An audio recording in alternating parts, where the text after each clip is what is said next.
که زما د شخصیت حدونه ګوري، زما فن، زما د فکر ترجمان دی. سلامونه قدرمنو، زه مقرجانی د قرار ټي وي سره په پروګرام فن او ژوند کې او نن موجود یم په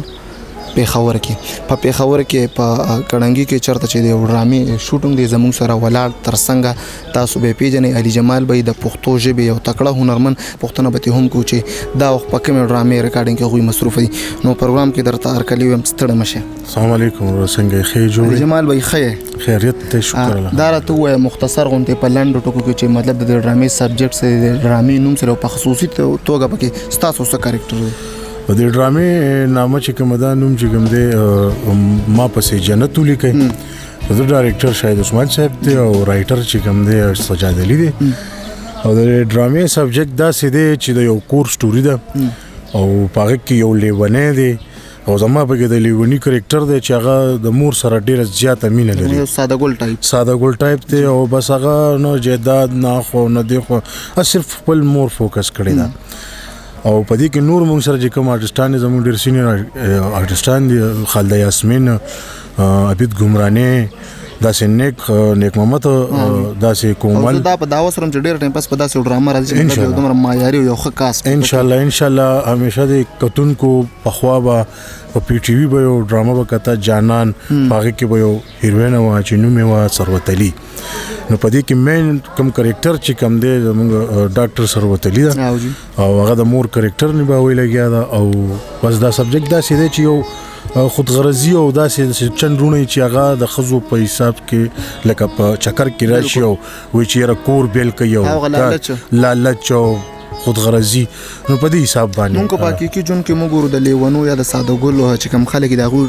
نیچر دی چې مطلب هغه په زړه باندې ډېر صفای مطلب د هغوی سره دولت سره مینه نه لالچ پکې نه د مور پلار سره چې کوم مینه حقیقي دا راته ویلي جمال بھائی چې د خیر ډرامې دپاره د ټول نه زیات ښه کول ضروري دي، مطلب چې معیاري ډرامه جوړه شي. چې معیاري ډرامه اول چې جوړوي جي کنه اول خو به دا چې آیډیا او سکرپټ چې تاسو ته کله سکرپټ لاس ته راشي کنه نو دا پوره جړله ده. لکه یو کور چې جوړوي پلاټینګ کوي کنه نو اول به تاسو پلاټ مضبوط ساتئ بیا په آبادی کوي. نو د ډرامې همدغه حساب دی چې اول سبجیکټ مضبوط پکار دی او بیا ورسره نور کاسټینګ حواله سره ښه ډایرکټر پکار دی، ښه کیمرامین پکار دی، ښه لیکوال پکار دی چې هغه ټکی داسې ولیکي چې ښه ټکی وي چې خوند کوي. زما وشو یاره به داسې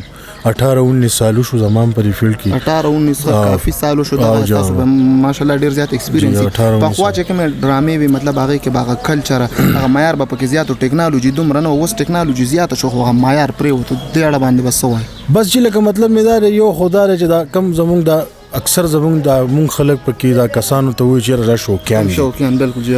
نو شوق هر سړی شوق نه راغلی، هر اکټر هم د شوق نه زم د شوق نه راغلم چې ما زما شوق نه وینو لکه مطلب مې دا زه به دې خو چرته راتلم خبردار.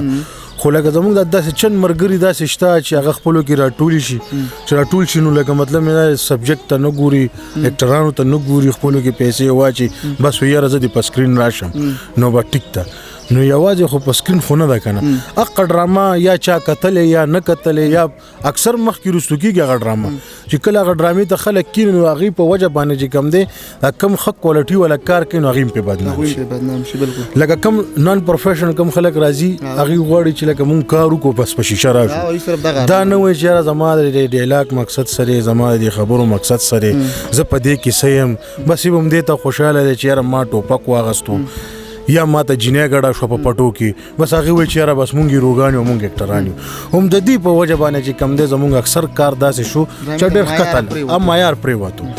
خو به شکر الحمدلله ما خپل یوټیوب چینل د ما خپل لکه مطلب مې دا چینل آن کړی دی. یوټیوب چینل نوم څه دی؟ زما د یوټیوب چینل نامه چې کوم ده پښتو پرایم. دا ډرامه به په هغې ریلیز دا به په هغه باندې ریلیز کېږي. یو مخکې ورځو کې ما د اختر په دې څلورمه ورځ باندې ما یو ډرامه ریلیز کړې غم د اجران په هغه کې خالده بیبي او بیبي شیرینی فرا ښه کاسټو او ښه کاسټو په جمال فریدی پکې و عاشق علي کوم چې و زموږ د ټي وي اکټر هغه دی پکې او ډایرکټر یې میرزمان ساګر نو هغه هم ښه سبجیکټ او رائټر چې کوم دی فیروز خان زیګر نو هغه ښه مزیدار ښه ټیک ټاک روان دی. لکه تاسو خپل یو هڅه کوئ چې مطلب مونږ معیاري کار وکړو دغه راته ووایه چې دور د سیډو مطلب د ډرامې انکم به راته یا ریټرن به راتله مطلب خبره یوټیوب ته پاتې ده تا دومره په غټ کاسټ کې په غټ بجټ کې ډرامه جوړه کړه د دې ریټرن به راشي واپس یاره چې بس هوا کې موږ شي وشته ها وا ګورو چې ستې جوړيږي توکل مو ها توکل هم کړی او بل خبره دار چې خک کار چې کله کینو خامخ ټایم لګي ځکه چې دا خلک به ته ځان تراړې زه الله دې وکړي اجمال به چې تاسو کم کوشش شروع کړئ مطلب د کتونکو د پاره یو معیاري ډرامه جوړوي تاسو په خپل مقصد کې کامیاب وګرځئ